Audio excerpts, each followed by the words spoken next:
기회였다. 실종자 가족 가슴에 칼을 찍는 정말 그 발언이었습니다. 이번에 그 언론에 나타난 여러 가지 불신적 요소도 참 많았던 것 같아요. 네. 교수님. 네.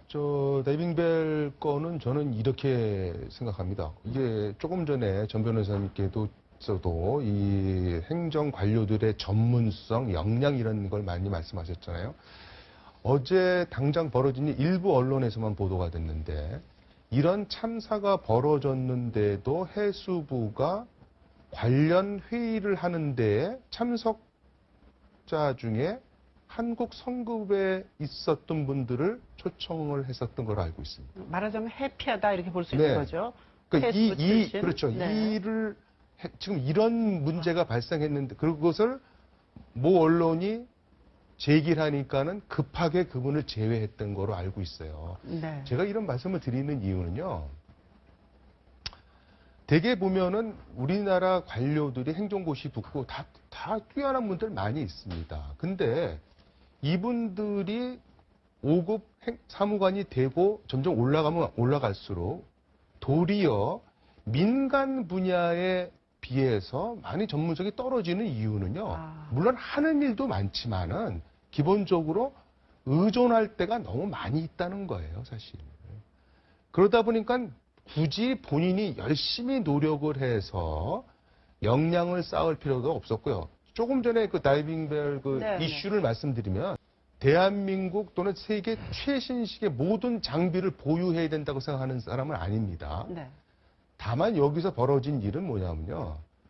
최소한 민간이 어떻게 돌아가서 어떤 식으로 내가 테스트를 하고 검증하고 견제하고 그 정도 역량은 갖추고 있었어야 되는 것이죠. 네.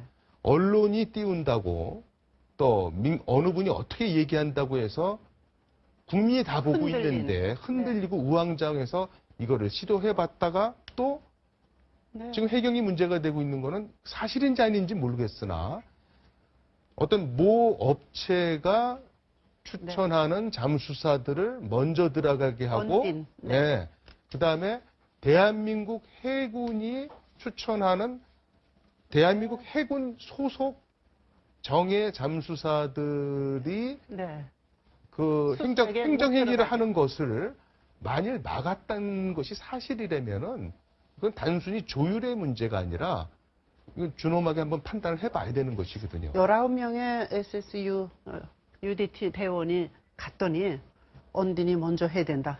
그리고 못 들어가게 했다는 걸 인정했습니다. 참 문제입니다. 그런데 이런 것들이 우리나라 관료 시스템이요. 저는 이번에 보면서 이번 사건이 한국 관료 제도의 속살, 낸 얼굴을 사실 보여준 겁니다. 어떤 의미에서는 관료들은 선후배 관계. 자, 먼저 선배가 나가면 어느 자리 들어가면은 한 3년 정도 하다가 운수정을 2번 해가지고 후배가 물러주는. 그래서 자기 관료들과 선후배 관계, 유관단체의 관계, 그래서 정서적 공동체자 이익 공동체가 돼버린 겁니다. 자기를 이렇게 생존하기 위한, 자리를 위한. 그러니까 이게 가장 큰 문제고요. 또 하나 이제 다이빙벨인가요? 이걸 보면서 난 이번 진짜 언론들, 참 저도 언론인 출신이지만 하고 싶은 이야기 참 많습니다.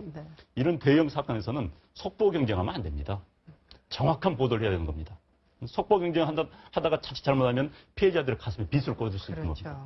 사실 제가 미국 경우를 자꾸 들어서 미안한데 작년이었던가요? 올해였던가요? 미국 뉴욕 맨하탄에서 아파트가 무너졌습니다. 그런데 거기서 가장 가까운 데 있던 데가 뉴욕타임즈였습니다. 뉴욕타임즈가 보도를 가장 늦게 했습니다. 왜? 뉴욕타임즈는 확인을 하고 기사를 써야 된다는 것 때문에.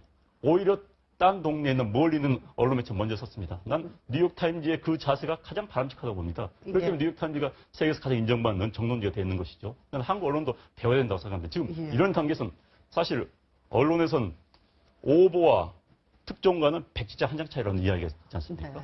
자칫 잘못 5번 날 수 있는 겁니다. 그런데 언론인들이 정말 이럴 때일수록 좀 진정하고 공동체에 뭐가 바른 보도인가 고민할 때가 아닌가 싶습니다.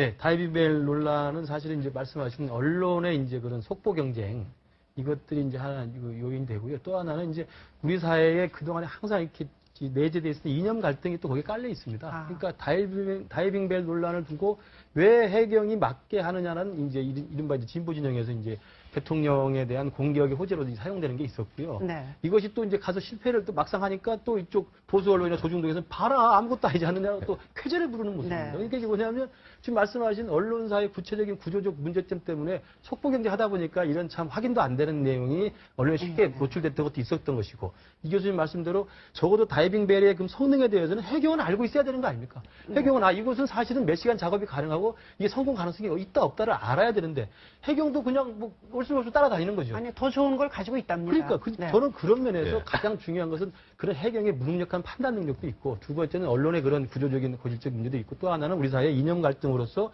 어떻게 하면 어떤 거리가 생기면 이걸 자기가 싫어하는 사람들 욕하는 데 사용할 것인가.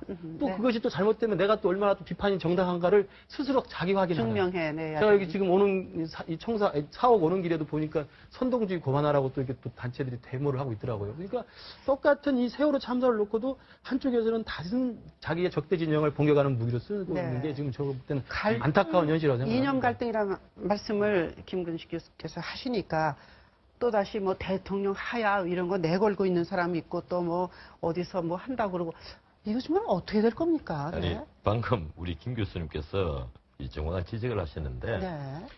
사실 이번 이게 속보 경쟁도 속보 경쟁이지만 우리 언론의 선정적 보도 태도 네. 정말 심했습니다. 뭐 지상파 한 방송국은 이 사고 터지자마자 바로 그 다음 날 이 보험금 얼마 받느냐 이걸 도표로 설명을 했지 않습니까? 네. 네. 이런 아주 엉뚱한 보도 태도 그리고 이 방금 이제 구조되어 나온 아이에게 마이크 들이대고 내 친구 죽은 줄 알고 있느냐 이런 식의 그 질문을 던져졌을 때 사실 우리 한국 언론이 같이 침몰한 거예요.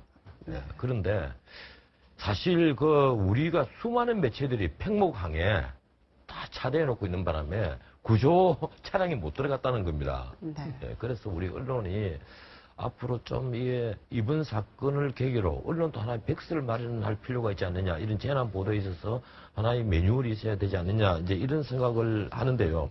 기본적으로 아까 우리 안 의원님께서 뭐 여러 말씀을 하셨습니다만 사실 이번 이 사고가 이렇게 구조 작업에서도 보면 한국 선거부터 시작해서 네. 해군조합 그리고 해경 해수부 그리고 유병헌이 사실상 선주인 청해진 해운 그걸 청해진 해운과 유병헌이 관계없다고 자꾸 왜 유병헌이 쪽으로 선정적으로 몰아가는 이래서 안 됩니다. 기본적으로 이번 사고가 생긴 가장 근원적인 이유는 청해진 해운이 돈만 밝히기 때문이거든요. 그렇죠. 그 바탕에는 유병헌이가 선주이기 때문에 그렇습니다. 네. 그리고 유병헌이가 선주인 어떤 특정 종교 집단 우리가 그걸 이제는 해부를 해야 돼요.